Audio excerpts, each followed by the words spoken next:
আমরা প্রত্যেকেই চাই যে আমাদের ভালোবাসার মানুষ যেন শুধুমাত্র আমাদের সাথে কথা বলুক। সে যেন অন্য কারোর সাথে যেন না কথা বলে, কারোর সাথে যেন না ঘুরতে যায়, কাউকে যেন মেসেজ না করে। এর ফলে আপনি হয়তো জানেন না যে আপনার অজান্তেই সেই মানুষটা আপনার প্রতি বিরক্ত চলে আসবে।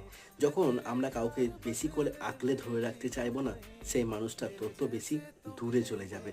তাই যদি কাউকে ভালোবেসে থাকেন, তাহলে তাকে মুক্ত রাখার চেষ্টা করেন। রবি ঠাকুর বলেছেন, "যাকে ভালোবাসো তাকে মুক্ত করে দাও। যদি সে তোমার হয়, তাহলে সে অবশ্যই তোমার কাছে ফিরে আসবে।